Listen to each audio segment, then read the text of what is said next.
圣诞老人竟然变成了小偷，到底是怎么回事呢？一年一度的圣诞节就要到了，大雄去街上采购，无意中发现了一个圣诞老人假人，他想了一下就把圣诞老人背走了。小伙伴们在后山一起装饰着圣诞树，大雄把捡来的圣诞老人带了过来，他觉得这个可以增添节日的气氛。哆啦 A 梦给他安了一颗机器玩，这个道具搭载着微型电脑，有了这个圣诞老人就能像机器人一样行动，还会听从指令。哆啦 A 梦给他下令，拜托他给大家一个快乐的圣诞。这个圣诞老人很活爆，拉起静香开始跳舞，瞬间就活跃了气氛。没有人注意到还有一个脏了的小娃娃掉在地上。随后大家在圣诞老人的帮助下开始挂自己的许愿笺。大雄每年圣诞收到的都是一只书，但愿他这次能收到想要的游戏。胖虎的目标是全垒打王，他想要一根新球棒。静香想要新的演出服装，总是穿同一件，他有些腻了。小福想要的可就多了，他要法国制造的最新自行车、高级的手表，还要游戏。小伙伴们热热闹闹的聚在圣诞树下。这时哆啦美发现了那个孤零零的娃娃，她帮娃娃缝补了衣服。哆啦美觉得丢失了娃娃的人一定很着急，再说她也很想家吧。大雄想找哆啦 A 梦借机器玩，但哆啦美告诉他，机器玩也无法知道物件内心的想法。为了知道娃娃的想法，哆啦美给他使用了心灵香水。哆啦美保证会帮他找到家，然后他就甜甜的笑了。可这娃娃不会说话，要怎么帮他找到家呢？他们几人带着娃娃在街上走着，如果走错了方向，娃娃的心情就会变伤心；如果方向是对的，娃娃就会笑得很开心。因此只要跟着娃娃的表情就能找到他的家了。当然这个方法非常麻烦，他们绕了好久也没找到。中途静香要先回家练琴了，就只有大雄陪着哆啦美了。当然大雄不是摔一跤就是撞到东西，总之把自己累得半死。当他们路过3天玩具店的时候，老板告诉大雄，这娃娃以前很流行，不过由于之前买的人太多，所以他也记不清这娃娃是谁的。另一边，哆啦 A 梦在家里自嗨，他准备享用自己之前珍藏的铜锣烧。看着铜锣烧，哆啦 A 梦的眼睛都放光了，他已经在想象吃下去的美味瞬间了。结果他刚准备吃，却发现袋子被老鼠咬破了，这下心爱的铜锣烧不能吃了。哆啦 A 梦很伤心，痛哭不止。直到傍晚，哆啦美和大雄才找到了娃娃的家。娃娃看见小主人，露出了灿烂的笑脸。可没想到，小主人却很嫌弃他，说他又脏又旧，会唱歌的功能也坏了。他明确表示自己不要这个娃娃了，因为他已经跟圣诞老人许愿要了一个新娃娃。哆啦美只好带走了娃娃，可刚转身，娃娃就哭了。哆啦美拜托3田先生修理娃娃。3田感叹道，以前的物件有了故障，人们都会拿去修理，现在时代变了，大多数人都会选择直接换新的。修好娃娃后，大雄他们来到了后山的圣诞树下，这里可以俯瞰到整个小镇。哆啦美给娃娃拧上发条，娃娃用可爱的声音唱起圣诞之歌。圣诞老人拉起大雄开始跳舞，突然歌声停止了。哆啦美很心疼娃娃，大家都在开心的过圣诞，只有他独自在伤心。娃娃又流泪了。晚上大家都睡了，哆啦 A 梦也和妹妹哆啦美睡在一起。突然窗外飘来了一阵雪花，一个奇怪的黑影偷走了大雄的圣诞礼物。早上小福开心的起床了，结果却没有看到期待已久的圣诞礼物。小福妈也觉得很奇怪，可看到房间的脚印之后才惊觉礼物被人偷了。与此同时，大雄也发现礼物不见了。而礼物丢失的不止小夫和大雄，胖虎和静香，镇上的其他小孩子，所有人的礼物都不见了。究竟是什么人连承载着快乐的圣诞礼物都偷？胖虎拉着小伙伴们出门寻找线索，哆啦 A 梦则用时光电视机看昨晚大雄房间的影像。他们惊讶地发现，犯人竟然是圣诞老人。为了确认清楚，他们乘坐时光机来到了前一天晚上，几人偷偷躲在抽屉里。过了一会儿，圣诞老人果然来拿走了礼物。大雄大声呵斥他是小偷，并追了过去。圣诞老人连忙翻窗逃走，哆啦 A 梦他们迅速带上竹蜻蜓追出去。奇怪的是，追到一个转角，圣诞老人就不见了。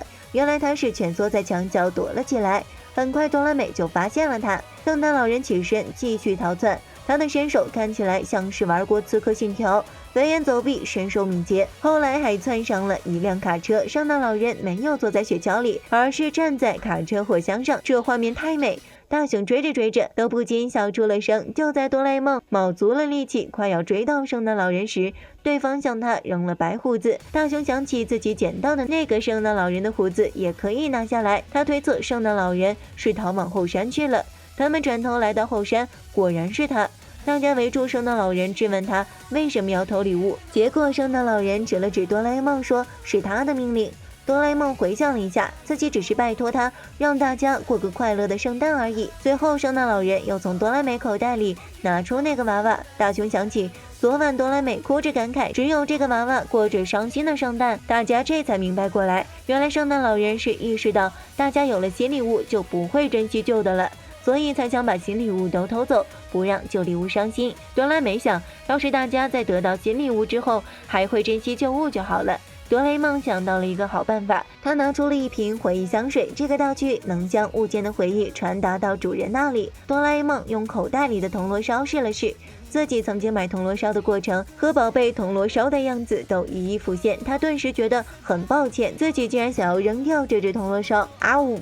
哆啦 A 梦一口就把这个被老鼠啃过的铜锣烧给吃掉了，结果刚吃完他就肚子痛，看来这个回忆香水是有效的，只要把它喷在大家的旧礼物上就可以了。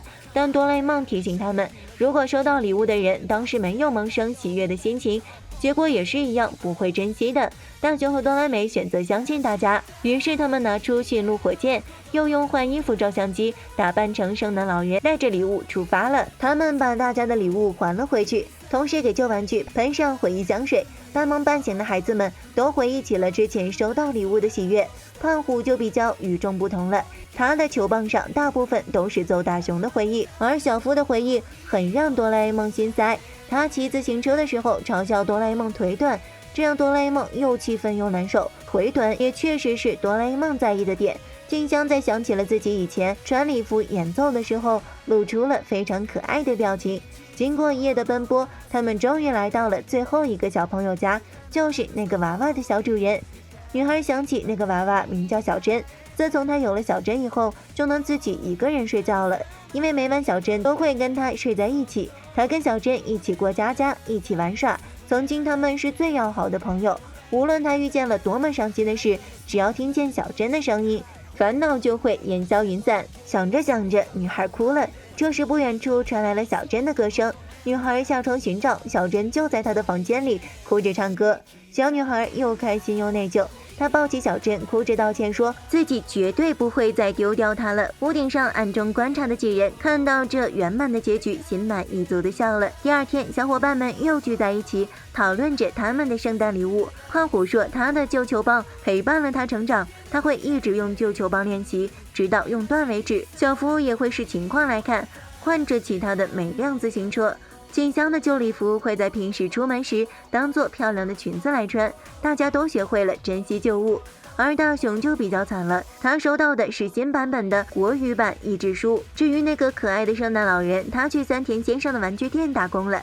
以为故事完结了吗？还有个小彩蛋哦，在森林深处总是萦绕着美妙的歌声。住在塔中的小美公主因为魔女的关系，自出生以来一次也没有从这里出去过。这时小福王子骑着大雄马来了，王子听到这歌声，立马对公主产生了兴趣。可这么高的塔该怎么上去呢？突然静香魔女来了，哆啦美公主，将你的头发放下来吧。这话一出，金色的长发顿时从塔上垂了下来。躲在旁边的小福王子看到了这一切。等静香魔女走后，小福王子就一样画葫芦说出了那句话。可好不容易爬上去后，因为小福王子太过高傲，不仅没有获得哆啦美公主的芳心，哆啦美公主反而把头发剃掉了。掉在雪地上的小福晕了过去。我们这才知道，原来胖虎扮演的是马后脚。于是众人开始了重新分配角色，这一次王子是胖虎，公主则是我们哆啦 A 梦。故事再次开始，只不过胖虎王子差点把小夫和大雄压死。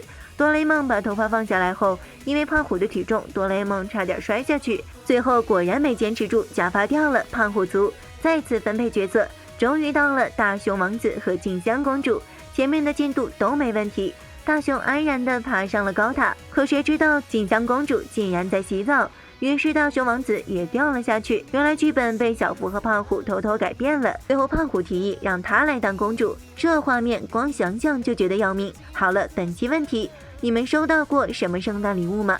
欢迎大家留言、点赞和关注哦，我们明天见。